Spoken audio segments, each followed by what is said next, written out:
So I got people messaging me about, I don't have confidence, or I'm not mentally tough, or I don't believe in myself. And I'm going to be very blunt and very honest with everybody. The only way to get mental toughness is to educate yourself and to have some damn adversity. There is absolutely nothing wrong with struggling. And everybody's like, oh, the struggle, I'm struggling. I'm not supposed to struggle. It's not supposed to be hard. To be mentally tough, you have to struggle. It's a grind. It's time for you to wake up. You have what it takes. You just gotta get out there and understand that adversity is part of the process. If you're not having adversity, if you're not having struggle, then you're not doing the right thing. If you're chasing your dreams and you're trying to be the best that you could possibly be in your entire life, you will have struggle. It will be hard. We have the attitude that says, yes, I can, yes, I will, yes, I must, because I'm gonna go chase my dream and I don't care what stands in my way. I'm gonna do it because I love it. What the man's saying right here is absolutely facts. There's some animals out there in the world, and if you really think about it, it makes sense. They won't eat dead animals. There's something about them that they only like live animals. I'm not sure it's because of rotting corpses or something, but what I really think it's about is the thrill of the hunt. See, they like the adversity. Sometimes I watch videos where cats, like leopards, and sometimes cats as in like actual house pet cats, like they'll have mice and they won't kill that, they'll play with it. They want it to run away so they can chase it again. Same with leopards. They'll get a deer or a baby deer and they play with it, and then once it takes off running, they want to go hunt it again. It's the thrill of the hunt, guys. It's the actual desire for the adversity. Because here's the thing about adversity. If it was easy, everybody would get it.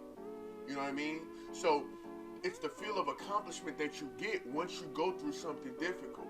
Once you make it through that part, then you're separating yourself from the rest of the pack, So it's horrible I have to do this. So yesterday I got burned, showed up at the house and everything. We talked the day before, discussed the price and all that. Got to the house and everything, got everything set up, getting ready to do the job, getting ready to shave the wood. Then she goes, how much was charging me again altogether? I told him I could do it all for $200. Cool, no problem. She said, well, can you do it for $40? So, to all the business owners out there, listen, you're gonna run across problems in your business. Don't be crazy, don't moan, don't complain, don't whine, okay? Just make simple adjustments. The man said, hey, listen, we need 50% of the money up front just so I'm reimbursed for my gas, just in case it's a bust. You know what I'm saying? It's called a deposit. I work at a restaurant right now. If you have 10 people and you schedule a table, hey, you gotta give credit card information. And nothing will be charged to the card, but in the case that you, on the same day, cancel the reservation instead of a day prior, you will be charged like $10, $20 a head to make up for the money we lost by holding the table for as long as we did for you. It's a business adjustment that people have to make when the customers don't hold up their side of the deal. Don't get bogged down in regrets. No one is perfect. Don't chase happiness, just stay positive, and you will experience joy. My grandfather walked 10 miles to work every day. My father walked 5. I'm driving a Cadillac. My son is in a Mercedes. Said my grandson will be in a Ferrari. But he said my great-grandson will be walking again. So I asked him, I said, well, why is that? And he said to me, tough times create strong men. Strong men create easy times. Easy times create weak men. Weak men create tough times. He said to me, many will not understand, but you have to raise warriors. So, in the midst of me being successful and the desire to have a family, the reason I'm doing this now is because I want to be able to, have a family and create easier times for them.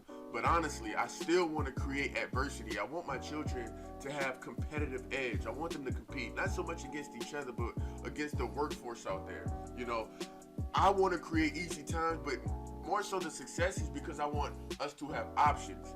If for any case, any scenario, whether it's a health option, whether we need to leave where we're staying, whether we have, a desire to go on a vacation, yeah, true enough. But at the same time, throughout that, I want my children to still be mentally disciplined, emotionally disciplined. I want them to read. I want them to understand that it's going to take some effort to outcompete everybody. So just because you have an advantage from a financial standpoint as a youngin or experienced, you know, by traveling across the world, you still have to have that mental health, that heartache, that hunger that those people have, because you're not getting that because I've done that work for you, you know? So I don't want them to be crippled in that area. I would never allow my children to floss or flex on their friends the things that I bought them. Absolutely not. That's a cop-out.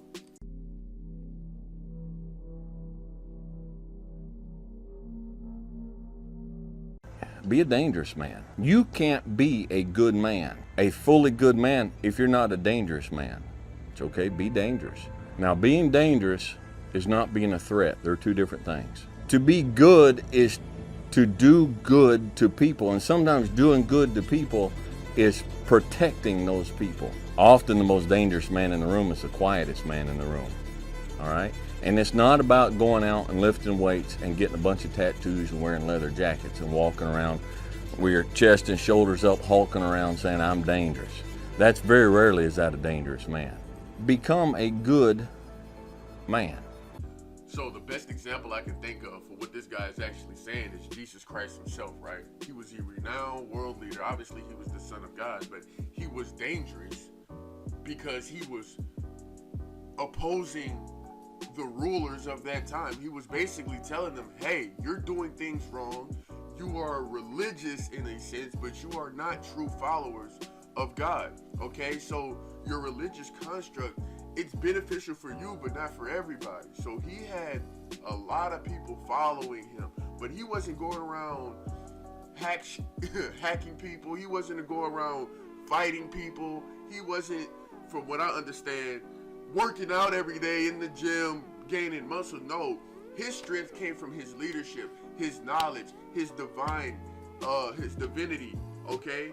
And his love and kindness for people, his ability to create a congregation of people. See, even though, you know, like, even when I think about slavery, you know what I'm saying? They used to say, or I've learned about historical slavery, is that the one guy that spoke out, the one guy that would try to change the minds of the other slaves, see, they would take him and they would basically put him in public, do something to him. I don't want to get into detail, but they would do something to him in public and shame him amongst the other men, so that nobody decided that, hey, we're going to start a revolution. They used the one guy to keep everybody else in check. And that's the same thing they did with Christ, you know, by killing him. Of course, it was all God's plan, but to keep everybody else in check, in a sense, to maintain their power, maintain their authority.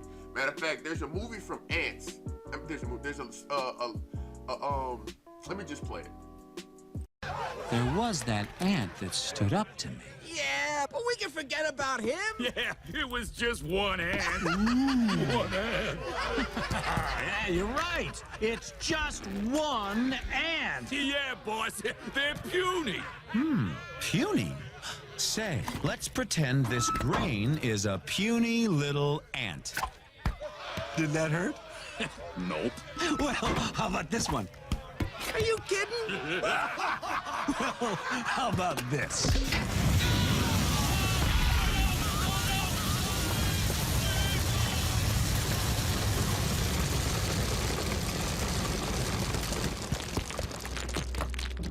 You let one ant stand up to us, then they all might stand up. Those puny little ants outnumber us 100 to 1. And if they ever figure that out, there goes our way of life. It's not about food. It's about keeping those ants in line. That's why we're going back. Does anybody else want to stay? So, moral of the story, one person, not usually a problem. One ant, not usually a problem. But one ant that starts a revolution is a problem. One person who starts a revolution is a problem. But hey, let's take it away from the cartoons and let's give you a live or a real life example. Still, the bees hang fire.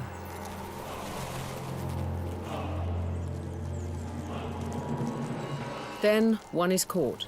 It's the signal the others have been waiting for.